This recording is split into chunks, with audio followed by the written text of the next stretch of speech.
de carrière spirituelle, avec bien sûr plus d'une vingtaine également de carrière chantre. C'est une femme plein que nous voulons saluer. Merci également à son mari, Monsieur Irier, chef d'entreprise, pour véritablement leur dynamisme dans l'avancement du règne de Dieu ici en Côte d'Ivoire. Auditeur de Radio Chandelier, vous êtes à votre émission de forte écoute, de forte audience, baptisée Allô Chandelier. C'est un espace d'abord pour nous édifier les uns les autres par la prédication, par l'enseignement, par l'exhortation, ceci au travers des textes bibliques sur lesquels les pasteurs viennent pour prêcher.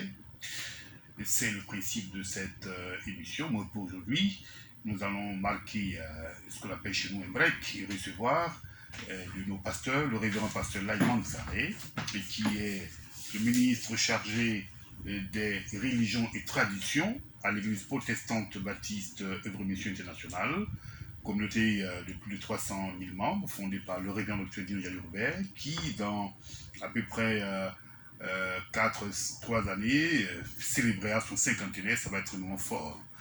Pour dire que cette grande communauté a en son sein d'énormes potentialités à tout niveau, et nous avons pu, par la grâce de Dieu, avoir un de ses serviteurs aujourd'hui, le pasteur Lai, avec lequel nous échangerons bien sûr sur les grands sujets qui ont touché cette communauté depuis 2021, et nous terminerons par une perspective bien sûr pour l'année 2022, baptisée année des béatitudes célestes. Je voudrais profiter pour saluer tous nos habitants de Cocody, la grande commune de Cocody, Riviera, qui maintenant est confondue un tout petit peu à Benjaville. Voilà, tous les habitants de Benjaville, on vous appelle également les habitants de Cocody. Acceptez, bon, c'est comme ça la vie. Voilà, Bata, Riviera Bonovin, Riviera Toban, et j'en passe. Nous sommes en tout cas basés ici à Yopougon, et c'est un plaisir de vous avoir sur les ondes du Radio Chandelier. Nous allons passer avec le révérend pasteur Lai. Mon révérend, oui. Vous avez accepté échanger avec nous aujourd'hui pour 2 heures du temps. Oui. Ça va être long, mais avec vous, le temps passe très vite. Oui. Là, vous êtes le ministre chargé des religions et traditions de l'église protestante baptiste Mission. Oui. Comme quelqu'un dehors, par exemple, comment est-ce qu'on peut le présenter, cette grande communauté de l'église baptiste Mission avec ses démembrements ministériels? Bon, merci beaucoup. Et je voudrais d'abord, avant tout propos, souhaiter les meilleurs vœux de bonheur renouvelé à tous nos bien-aimés frères et sœurs auditeurs de la Radio Chandelier, et même ceux qui nous écoutent sur les réseaux sociaux, pour leur dire que Dieu a été avec eux et il les a permis de traverser, disons, cette coudée qui était 2021. Je ne puisse que dire merci à Dieu pour cette grâce qu'il nous a accordée. Je les salue donc de passage. Alors, pour revenir à ta préoccupation, qu'est-ce qu'on peut dire de cette communauté, c'est-à-dire l'église protestante baptiste Œuvre Mission Internationale? Mais ce qu'on peut dire de cette communauté, c'est que c'est la famille de Dieu. Oui, c'est une famille qui est née de son serviteur Yaïdion Robert et qui est en train de faire son programme, qui est en train de participer à ce grand programme du salut des âmes qui a été entamé depuis le 1er siècle de notre ère par le Seigneur Jésus lui-même, avec ses apôtres à la chambre haute à Jérusalem, en l'an, disons, 33 de notre ère. On peut donc dire que ce message qui est parti de Jérusalem nous est atteint Yaïdion Robert, et donc il s'est inscrit. Il est donc dans sa 43e année d'expansion de ce message. C'est ce message qui m'a transformé, c'est ce message qui t'a transformé. Et donc nous sommes aujourd'hui très reconnaissants à Dieu d'avoir été rachetés. Alors donc c'est une grande église, c'est une grande famille qui est partie de 3 membres, comme on l'a toujours dit, et c'est la vérité, on n'a pas honte de le dire. 3 membres, c'est-à-dire le docteur Dion, d'abord, qui a reçu l'appel. Ensuite, sa femme a cru au message. Et puis, leur fille a cru. Donc, c'est de ces trois-là, 1, 2, 3, que tous les autres ont commencé à croire. C'est parce que Yahya Robert a cru au premier message qu'il a reçu, que sa femme a cru, que Saint-Patrick a cru, et que tout ce que nous sommes aujourd'hui, nous avons cru. Et c'est le même processus de croire qui continue. Le même message auquel il a été soumis, il a cru, c'est ce même message. Donc c'est pourquoi nous disons que, à partir de lui, en 1975, et puis aujourd'hui nous sommes vraiment à près de 300 et quelques membres, 300 et quelques mille membres dans le monde, avec des milliers d'églises, de communautés constituées dans les différentes localités de la terre, entre la Côte d'Ivoire, l'Afrique de l'Ouest, l'Afrique centrale, l'Afrique australe, l'Europe et l'Amérique et le Canada. C'est-à-dire qu'on est en train de faire le tour de la terre. Il nous reste à conquérir l'Australie et puis l'Asie. Voilà, en grande partie. Mais en voici donc, quand on dit l'Église baptiste vraie mission, c'est une sémence qui est partie d'un homme, qui a germé dans la vie d'un homme et qui a donné du fruit selon les promesses, vous voyez, selon les promesses bibliques. Et là, c'est-à-dire que c'est tombé dans la bonne terre, selon le texte de Matthieu, le chapitre 12, la parole du semeur, la parabole du semeur. Donc l'Église baptiste vraie mission, c'est ça. C'est cette communauté organisée bibliquement, c'est-à-dire en fait c'est à l'instar de la Bible. Voilà, Dieu a permis à son serviteur qu'il s'appuie fondamentalement de la Bible. Donc toute cette organisation qui nous permet de grandir à la fois en qualité et en quantité, part de la Bible. Part de la Bible. Et c'est ça qui fait la différence fondamentale entre l'Église baptiste vraie mission et la plupart des communautés évangéliques aujourd'hui, qui se servent du modèle mondain, du modèle du monde. Ils regardent autour de la tradition pour organiser l'Église. Tandis que l'Église baptiste vraie mission est organisée sur les principes bibliques. Vous prenez par exemple l'organisation de l'activité missionnaire. Vous voyez, quand on dit par exemple bloc des champs de mission. Le bloc des champs de mission, c'est-à-dire c'est la localisation. L'œuvre de Dieu se fait dans une localité. Quand Jésus a dit allez partout le monde c'est localité. C'est pas fictif la localité. Le monde c'est ce qu'on touche, c'est l'élément support naturel. La vie se déroule sur la terre. Donc, œuvre mission a compris que il faut aller au-delà de la gare. Et donc on a envoyé les missionnaires. Ça, c'est ce qu'on appelle les champs de mission. Et aujourd'hui, en tout cas, on peut dire qu'on occupe tous les territoires du monde. Donc, on dit champs de mission. Voilà, donc l'activité missionnaire est aller au-delà de la gare, au-delà de la Côte d'Ivoire, au-delà d'Abidjan pour s'étendre. Et il n'y a pas de limite. On continue à s'étendre. Partout où nous nous installons, nous nous étendons. C'est pourquoi on parle d'églises annexes, on parle de l'église locale, on parle de zones missionnaires, on parle de régions missionnaires, on parle de stations missionnaires. Mais à côté de la localité, des champs de mission, on a l'autre grand bras, c'est-à-dire les ministères. Les ministères, c'est la partie exécutive. Ce qui fait la volonté, le travail. Ça, c'est la partie exécutive. Mais tous ces deux bras-là sont des appuis bibliques de Exode, le chapitre 18, à partir du verset 18, quand Dieu, inspiré par Jéthro, ordonne à Moïse de décentraliser le pouvoir. De décentraliser le pouvoir. Ça, c'est Exode 18. Vous voyez? Donc, mais Matthieu, lui, c'est la décentralisation de l'activité missionnaire. Aller partout le monde. Vous voyez? Et puis Luc, c'est la décentralisation de l'activité exécutive. C'est-à-dire, l'Esprit de Dieu est sur moi pour annoncer la bonne nouvelle, etc. Donc, tout ce que l'Église baptiste fait, en fait, c'est inspiré. Ces ministères-là, ces ministères sont c'est comme les doigts du bras. Vous voyez, le bras, la main, le bras, la main, sans les doigts, n'est rien. Les ministères sont sur la main comme les éléments, les acteurs. Les éléments actifs de la main, c'est les doigts. Les 5 doigts, c'est ça les ministères.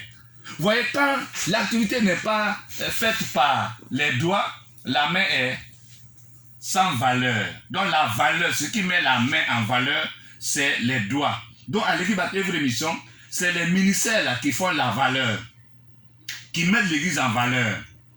Donc c'est pourquoi on parle des ministères. Un ministère est égal à un doigt. Vous voyez, tel que soit son nom, le doigt, à lui seul, il est impuissant. C'est pourquoi aujourd'hui, certaines communautés ont des problèmes. Ils ont des problèmes d'instabilité. Parce que toute l'activité, on dit ministère. Même si on dit ministère international. Bon, quand le doigt qui est international là, quitte Yopougon pour aller à Abidjan ou bien à Boaké, il n'y a plus rien qui reste à Abidjan. C'est un fossé. Parce que c'est ministère. C'est un seul. On dit ministère international de la délivrance. Vous voyez? Donc c'est un doigt. Mais après la délivrance, est-ce que le besoin de l'homme se limite seulement à la délivrance? Non, le salut là, c'est pas la délivrance. Si on a enlevé les démons dans le corps de l'homme, et puis on ne fait rien d'autre. Mais on n'a rien fait pour lui. Son bien-être spirituel n'est pas équilibré. C'est un peu le problème d'aujourd'hui. Les gens pensent que en disant ministère, église n'est pas égale à ministère. Ministère, c'est un doigt de la main. Et il y en a 20. Les deux mains, ça fait 10. Les deux pieds, ça fait 10. Ça fait 20. C'est des acteurs. Et c'est ça la révélation que l'église Baptiste Vraie Mission a reçue. Pour dire que l'activité du salut de l'homme ne peut pas réussir par un seul ministère. Donc c'est pourquoi vous trouverez à l'église Baptiste Vraie Mission des ministères organisés en fonction de leur interdépendance et de leur vocation. Quand on vous dit par exemple les ministères le bloc des ministères de l'enseignement biblique, c'est le ministère qui se charge de l'enseignement fondamental. L'enseignement fondamental. Quand on dit fondamental, c'est-à-dire la base. Voilà. Et puis on dit le bloc du ministère des relations d'aide. Les relations d'aide, c'est aussi l'enseignement spécifique qui fait le corps à corps, qui prend l'homme en tant que besoin. Un homme a besoin. On dit bloc du ministère des relations d'aide. Et puis après on dit bloc du ministère des relations, bloc du ministère spécialisé. C'est-à-dire des compétences acquises, soit par formation académique. Par exemple, les médias, c'est formation, c'est compétences acquises par formation. Voilà. Les finances, c'est compétences acquises par formation. Par exemple, le bâtiment, la louange, un guitariste, c'est une formation acquise par compétences académiques, etc. L'électronique.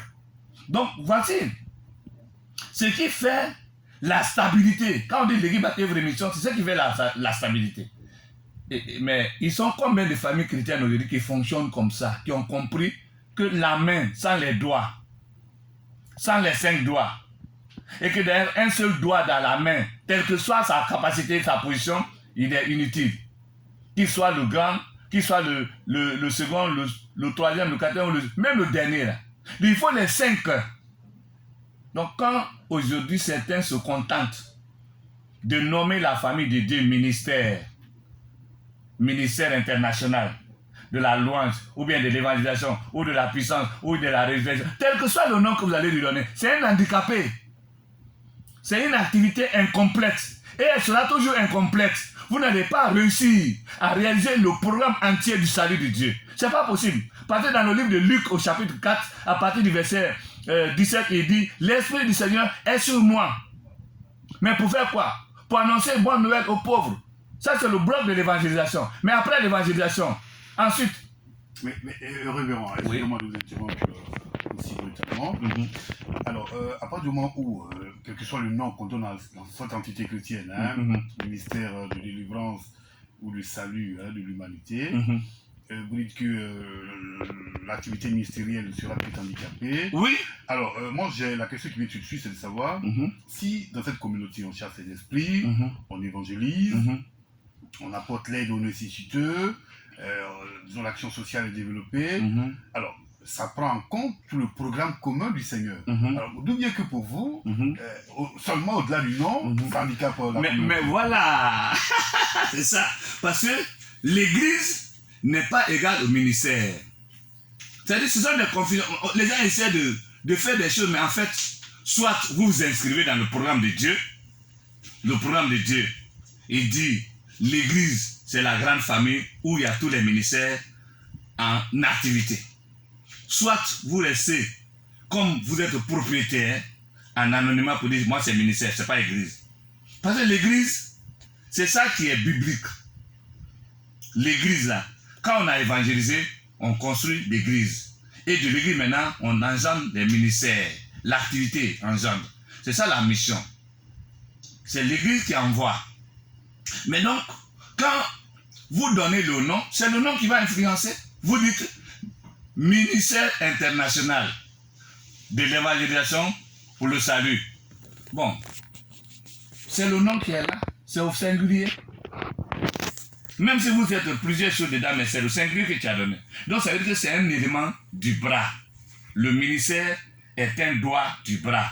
Il est incomplet. Vous allez vous rendre compte effectivement que votre travail va tourner en rond. Il sera toujours incomplet. Parce que vous n'êtes pas inscrit dans le programme divin.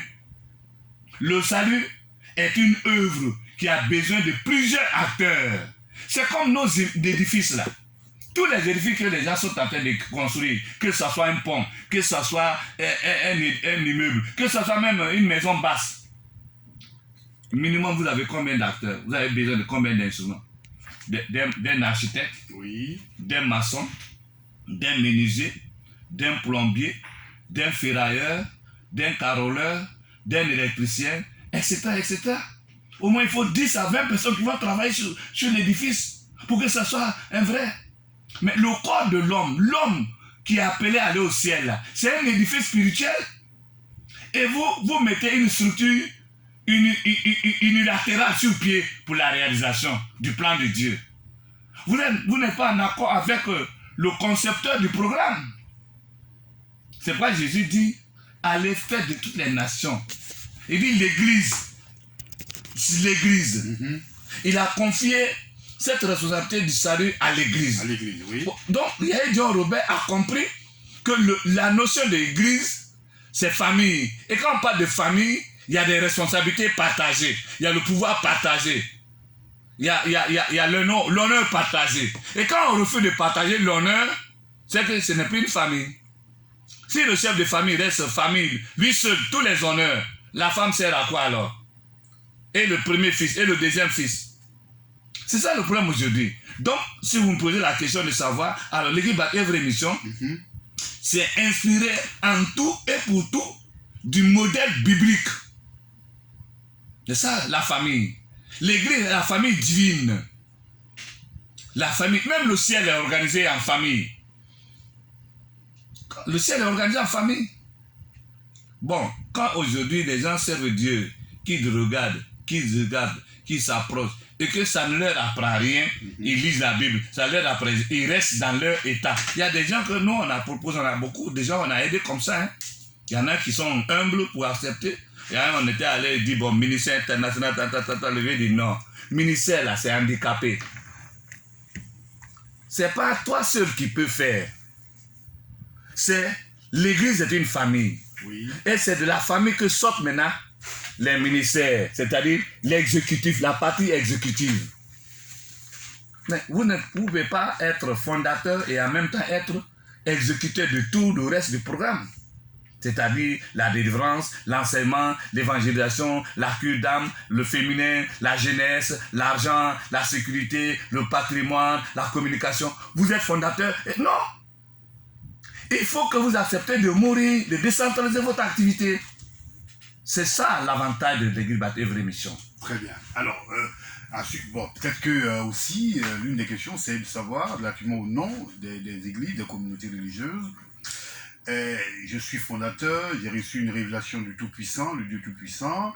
D'où bien que quelqu'un, au nom de lui aussi, enfin, ou du moins de quelle ancienneté, ou de quelle aura, peut me dire non, faut changer le nom de ta communauté, par exemple. Il ne va pas dire qu'il faut changer, il apporte l'aide. Vous voyez, quand Dieu vous appelle, il met toujours quelqu'un sur le chemin. Dieu a eu besoin de Moïse, mais il n'a pas laissé Moïse lui seul. Il a dit à Moïse, Aaron est là, ta soeur Marie est là. Et puis plus tard encore, il va dire, Jéthro est là. Moïse a collaboré avec tout cela, il a écouté. Donc si toi, Dieu t'a appelé et qu'il te laisse à toi seul se débrouiller, le diable va t'aider. Dans le règne de Dieu, il n'y a pas de brouillard. Il y a consolation, il y a conduite, il y a conseiller. Donc si Dieu t'a appelé, il va te conduire vers un père, un modèle qui existe déjà. Un modèle qui existe déjà. Dieu a appelé Moïse, il a envoyé au ciel pour lui montrer un modèle qui existe déjà. Il dit, ce que tu as vu là, va faire ça. Aujourd'hui, les gens sont appelés. Il dit, Dieu les a appelés. Mais en fait, c'est sur quel modèle? C'est pourquoi ils sont obligés de se référer à leur tradition. Et c'est pourquoi le travail ne marche pas. Il y en a qui ont 10 ans, 20 ans, 30 ans. Mais ils tournent en rond. Ils sont le seul. Il est le seul. Il est dans la même localité de Cocody ou bien de Yopougon. Et il n'a même pas encore fini d'atteindre Yopougon ou bien Abidjan ou bien la Côte d'Ivoire. Et il porte le nom de international. Mais comment tu vas aller au-delà de Yopougon s'il n'y a pas de décentralisation? Tu es le seul. Tu es le seul qui chante, qui prie, qui fait la cure d'âme, qui chasse les démons, qui évangélise, qui fait la direction, qui acclame. Non, il faut le modèle biblique, là, la Bible, là, elle est notre modèle manuel de formation, notre manuel de travail. Si on a ce livre-là, qu'on n'a rien appris dedans, on n'a rien compris dedans, et qu'on ne s'est approché de personne vraiment. Donc nous, à l'équipe Baptiste Vraie Mission, on aide tout le monde à comprendre la nécessité de la décentralisation et de la déconcentration. Il y a décentralisation du travail et déconcentration du pouvoir. Alors, pour peut-être le commun des auditeurs, on va le pas à pas parce que c'est un exercice important que nous sommes en train de faire aujourd'hui, avec bien sûr l'exemple partant de l'Église baptiste. On parle de déconcentration, de décentralisation. Oui. Alors, la déconcentration, c'est quoi? On sait qu'en administration, ça veut dire ce que ça veut dire. La décentralisation également a son explication en administration. Alors, vous, Église baptiste, quand vous parlez de déconcentration d'abord, qu'est-ce que vous voulez présenter aux autres églises, aux autres communautés? Bien, merci. Alors, ce que l'administration fait là, ça vient de la Bible. La bonne gouvernance, lorsqu'elle n'est pas accompagnée de ces deux facteurs, source de croissance, qualité et quantité, ça devient l'anarchie, ça devient la monarchie, ça devient l'oligarchie, ça devient la féodalité, ça devient un système royal. La déconcentration, c'est la décentralisation du pouvoir exécutif.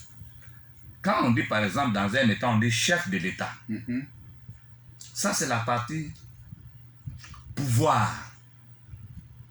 Chef suprême, chef de l'État. Et c'est de lui que sort l'exécutif. Alors, dans le règne de Dieu, quand Dieu vous choisit, il vous donne de son pouvoir par lequel vous allez mettre de l'ordre dans le camp de Satan. Il dit, je vous ai choisi et je vous ai établi. Donc, il s'investit en vous. Vous devenez donc un dépôt de la puissance, mais aussi de la gloire, de l'honneur, de l'autorité divine. Ça, c'est, on appelle ça le pouvoir. Donc, vous avez la concentration, un dépôt. Maintenant, pour réaliser le programme de Dieu, vous avez besoin de partager ce pouvoir-là. Ça, c'est le texte de Exode 18. On dit chef de 1000, de 100, de 50, de 10, etc. etc. Il y a des degrés de responsabilité. Ça, c'est ce qu'on appelle la déconcentration dans le règne de Dieu. C'est pourquoi Jésus a dit, vous recevrez, acte 1:8, vous recevrez une puissance. Là, il ne parle pas de la puissance. Quand c'est décentralisé, ça devient une puissance. C'est-à-dire chacun en a. La grande puissance se décompose. C'est comme un morceau qu'on fait un découpage en plusieurs. Mais c'est le même. C'est ça la manifestation de la puissance du Saint-Esprit. Vous recevrez une puissance. Le Saint-Esprit. Alors, tu vois, ce Dieu s'est décentralisé. C'est ça qu'on appelle, c'est comme s'il a ensemencé. On dit si la graine ne meurt, elle ne donnera pas plusieurs graines. Donc, ça c'est la déconcentration. Ça c'est le principe de l'Église baptiste œuvre et mission. Gideon Robert a compris, c'est lui seul qui a commencé à chasser les démons. C'est lui seul qui a commencé à enseigner. C'est lui seul qui a commencé à faire la cure d'âme. C'est lui seul qui a commencé à jouer guitare. C'est lui seul qui chantait. C'est lui seul qui dirigeait. Ça, c'est parce qu'il était peut-être au nombre réduit, hein? Non, c'est ça. C'est lui seul. Tout est parti de lui seul. D'accord. En 75, là, il joue guitare, il prêche, il dirige. Et puis, maman complétait. Voilà. Et puis, sympa. Et au fur et à mesure. Donc, c'est de lui qu'est né les autres activités aujourd'hui. Aujourd'hui, mais tous ceux qui chassent les démons là, tu penses qu'ils sont allés dans quelle école? Ils ne sont pas devenus chrétiens avec le métier de chasser les démons. L'apôtre Louan, Étienne là. Non, il n'est pas venu avec ça. C'est quand il est devenu chrétien. Il a reçu cette formation de chasser les démons. Aya Julien, évangéliste. Il n'est pas venu évangéliste. C'est quand il est devenu chrétien. Tout ce que tu nous vois faire, nous, les docteurs, on dit docteur, tant, ils ne sont pas venus avec un doctorat d'État ou bien un doctorat en théologie. Non, c'est docteur Dion, c'est de lui, ils ont reçu. Ce que j'ai appris là, je l'ai reçu de lui. La Bible là, je l'ai appris de lui. Et il s'est disposé. Les premiers disciples, les premiers ouvriers, c'est lui qui donnait la formation générale. Les fondamentaux. Et c'est à partir de là que l'école de formation des pasteurs, des appelés est née. Et toutes les autres écoles sont nées aujourd'hui. L'école des nouveaux chrétiens, l'école des disciples, l'école des ministères, l'école des formes, jusqu'à l'institut qui est l'enseignement supérieur. Ça, c'est la déconcentration. Parce que la puissance se transmet, la vraie puissance se transmet dans la formation. La puissance d'un militaire, lui, est donnée à partir de la formation militaire. Et puis après, on l'ordonne. La puissance d'un policier, lui, est donnée à partir de sa formation. La puissance c'est pourquoi il y a les différences entre les puissances là. Donc, dans le règne de Dieu aussi, la déconcentration là, ne peut pas se faire par décret. C'est par la formation que le pouvoir se transmet. Enseignez-leur à observer. Donc, où il n'y a pas d'enseignement, il n'y a pas de transfert de pouvoir, de compétences spirituelles. Donc, quand vous êtes leader, fondateur, et que il n'y a pas de déconcentration, alors vous gardez tout et les gens vont se mettre en rang pour que ce soit vous seulement qui fassiez tout pour eux. Et c'est ce que Jétro a dit à Moïse. Non, c'est pas bien comme ça. Mais combien d'hommes de Dieu aujourd'hui sont d'accord avec ce que Dieu a dit à Jétro de dire à Moïse? Il ne veut pas mourir, il ne veut pas perdre les honneurs. Mais il y a Gideon Robert s'assoit aujourd'hui pour que moi j'enseigne. Il écoute. Qu'on m'acclame en sa présence. Quelqu'un ne va pas accepter ça. Il va dire, bon, depuis quand on va t'acclamer fort comme moi? Mais s'il n'était pas mort, il n'allait pas le faire. Donc ça c'est le premier facteur dans la croissance d'une église. La déconcentration. Ça c'est la place du texte de Luc, comment on appelle, Exode 18. Le deuxième facteur, c'est la décentralisation. La décentralisation, c'est-à-dire l'implantation de l'activité. C'est pourquoi on parle de mission. On envoie un missionnaire pour aller entreprendre, pour aller implanter. On dit allez. Donc allez là, c'est parti, c'est ça la mission. Donc tous ceux qui sont appelés sont des missionnaires. J'ai été missionnaire au Tchad, j'ai été missionnaire en Guinée. J'ai été missionnaire partout en Côte d'Ivoire. Tous les livres que j'écris aujourd'hui, c'est parce que j'ai été missionnaire, observateur, chercheur. Ma première conférence sur la fête de Noël, je l'ai fait en 88 à Korogo, qui était mon premier chant missionnaire. Ma première conférence sur la fête de Noël, je l'ai fait en 88 à Korogo. On en parlera. Hein? Voilà. Donc tous ceux qui vont en mission, c'est dans aller, faites de toutes les nations. Donc c'est là on parle de décentralisation, vous voyez, de la mission. Là, c'est la décentralisation. Donc, on s'en va dans le territoire, dans les localités. Donc, pour aller, il faut qu'il y ait des volontaires, il faut qu'il y ait des appelés, il faut qu'il y ait des gens qui répondent à l'appel pour dire Dieu m'a appelé. Moi, j'ai reçu mon appel. Mon appel, c'est un vœu. Moi, mon appel, c'est un vœu. Ma rencontre avec le Seigneur Jésus était encore accompagnée d'un appel pour dire Dieu, si tu as changé mon cœur pourri là, je te donnais le reste de ma vie. Ça, c'était en juin 86. Et je suis resté dans ce vœu-là, malgré les autres possibilités que j'avais eues pour travailler. J'ai dit non, j'ai déjà fait un vœu, je n'aurai mon vœu, je vais aller jusqu'au bout de mon vœu. Et j'ai attendu 86, 87, 88, 89, 90. C'est en 91 qu'en fin de compte, j'ai été accepté. Et je suis resté patient. Donc, ça c'est le deuxième facteur. La décentralisation, c'est l'envoi d'un missionnaire avec un message pour aller implanter ce qu'il a vu à la base. Donc tout ce que l'équipe baptiste œuvre et mission envoie, ils ont vu la base. Ils ont vu le commencement, le fondement, comment Yael John Robert a fait, comment le culte se fait, comment, il a vu, il a appris, il a compris. On dit, bon, Seigneur, le voici, on te le confie. Donc, on l'impose la main, il va avec Dieu qui l'attend sur son champ. Donc, les deux facteurs, c'est ça qu'on appelle la décision. C'est comme un peu l'administration territoriale.